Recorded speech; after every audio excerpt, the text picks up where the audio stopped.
Alors Saül dit, amenez-moi l'holocauste et le sacrifice d'action de grâce. C'est pourquoi j'ai dit l'holocauste et Saül. L'holocauste est la peur et l'holocauste est la désobéissance. La foi en Dieu, c'est quoi? C'est lorsque notre temps est terminé et que nous devons attendre après Dieu. Dieu est terrible. Hein? Il te promet, il te dit non. Écoute, au mois de mai, je vais faire ceci, je vais faire cela.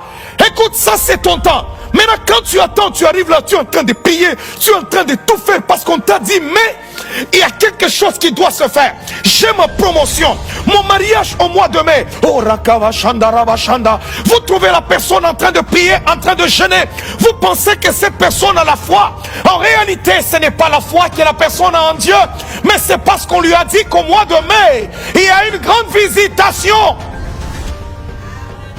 Maintenant, pour tester ta foi, qu'est-ce que Dieu fait? Le Seigneur fait en sorte que mai arrive.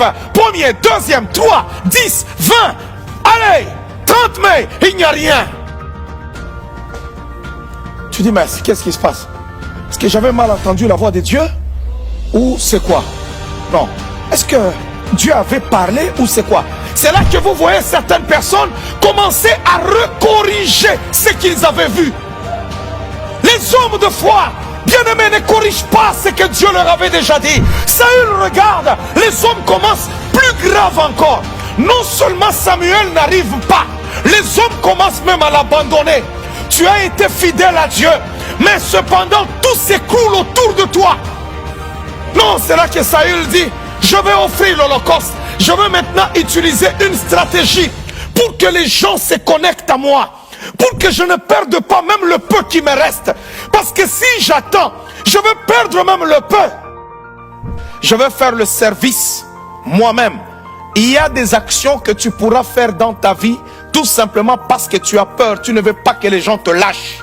Tu es sur le point de poser des actes qu'il ne faut pas. Et pourtant Dieu t'a déjà parlé. Tu connais la parole de Dieu. Tu connais la volonté de Dieu. Le Seigneur a déjà parlé. Mais mes bien-aimés, les Philistins te serrent tellement de près qu'en ce moment tu es prêt à désobéir à Dieu. Autant de combats. Garde ta foi. Reste ferme et obéis aux préceptes du Seigneur. Autant de combats, tu dois faire 3 choses. Garder la foi, rester ferme et obéir aux commandements de Dieu. Parce que bien aimé dans le Seigneur, lorsqu'on est au temps des combats, on peut oublier la loi de notre Dieu. On peut croire que Dieu nous a laissés. On peut croire que Dieu nous a abandonnés. On peut croire que l'Éternel ne viendra plus. Oh Seigneur, où es-tu maintenant?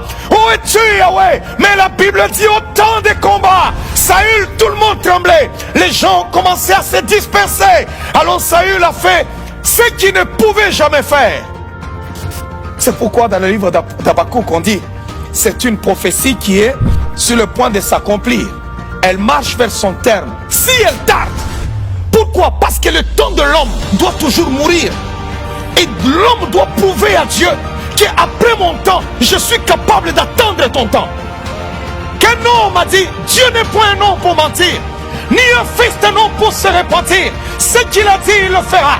Depuis Genèse jusqu'à l'Apocalypse, le Dieu que je prêche n'a jamais menti. Le Dieu de mon enfance n'a jamais menti. Et David est en train de dire, j'ai été jeune et j'ai vieilli, je n'ai point vu le juste abandonné. Pendant que tu m'écoutes en ce moment, il ne t'abandonnera pas.